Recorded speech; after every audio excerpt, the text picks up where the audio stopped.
Hello, everyone, and welcome to Soul Standing. My name is Beth, and I am here today with a combination weekend reads, weekly reads, because I meant to do a video Friday and on Saturday, but today is Sunday, and here we are. I haven't really read much of anything this week.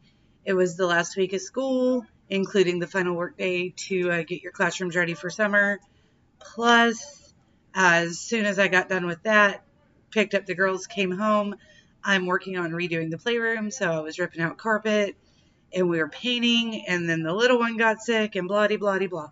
So I really haven't read that much this week. I did, however, complete two books. So we have Frankie and Amelia, which I gave a solid 4 stars. It is told from the perspective of Frankie, who is a cat, who is a well-loved, large cat, but then his family went on vacation and he got lost, and he has ended up needing to be adopted, and he gets adopted by this little girl.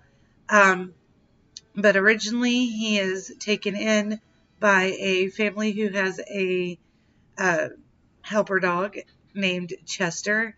Now, Chester is a helper to a little boy who is mostly nonverbal, autistic, and that is a really great representation.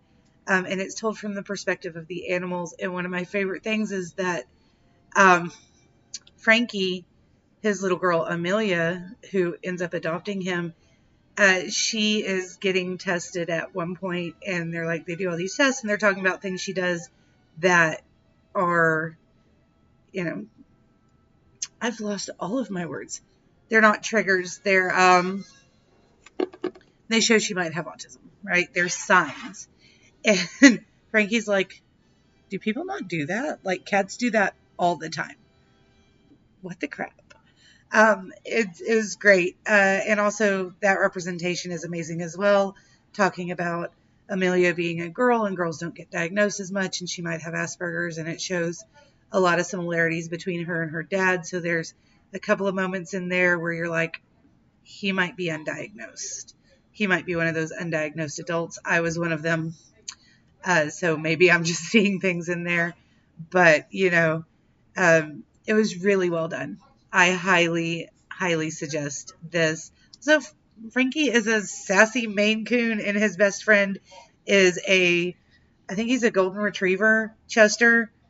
He's a golden retriever, and it talks about like their friends. But Frankie was like, I never thought I'd be friends with a dog. We always look down on them, especially service dogs. So there's discussion about that, and it's impeccable. I love it. What I did not love, however, was Shape Changer by Bill Britton. This came out in 1994, and it feels like it could have been written and come out in the 80s.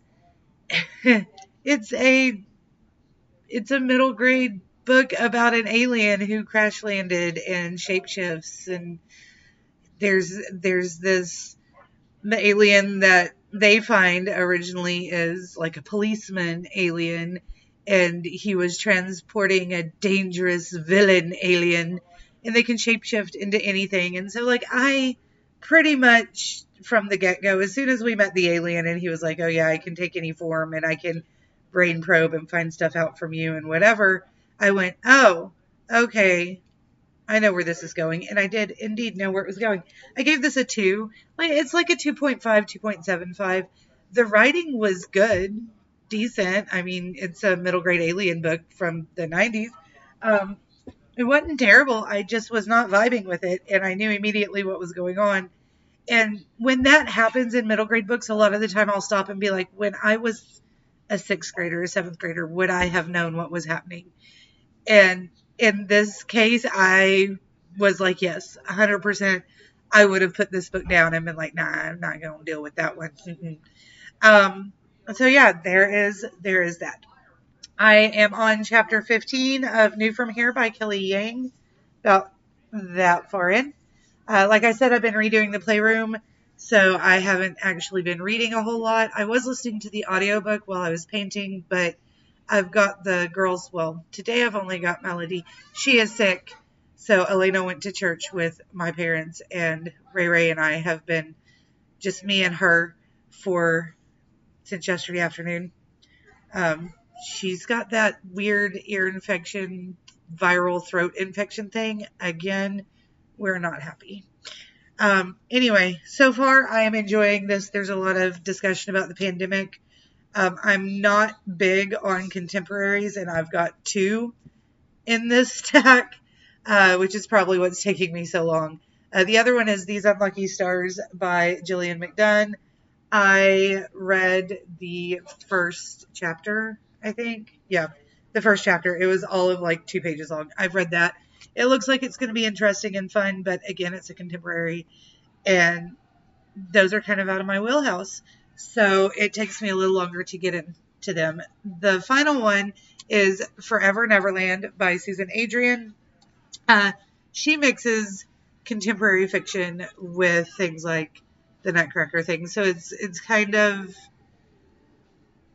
fantastical realism. I don't even know. But I've read the first chapters and enjoyed it, and I'm looking forward to reading more.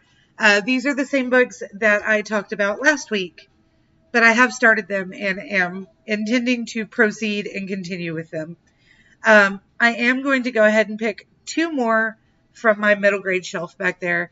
There are currently 18 books on that shelf, which I think is fabulous because we started with like 24, 25 on there. So I have the random number generator on my phone. Can you see it? Yep. All right. Let's generate between 1 and 18. 14.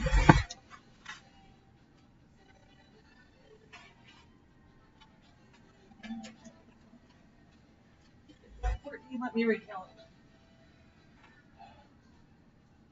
Oh no, that was 13. Okay. Cryptid Hunters. I'm excited to read this one. I've talked about it recently, but these twins are living with their uncle, and he is a cryptid vet or cryptid hunter or something. I don't know. I'm excited to read it though. All right, one more. Number 4. Number 4 is Grave Books. This is the sequel to Night Books. I love Night Books. This is by J.A. White. Love Night Books. Looking forward to reading that. If I finish any of these books, I will add more. And the 2 I'm probably going to add first are CC Rios and the Desert of Souls and The Ice Monster by Walliams. Those are 2 that I was looking forward to reading and just haven't gotten to yet. So those will probably be next on my list. We've got 28, 29, 30, 31, 4 days left in May. And I've got 5 books to read. We'll see if I can get her done. And I will let you guys know in my wrap up. I'll talk to you again soon. Until then, stay safe out there.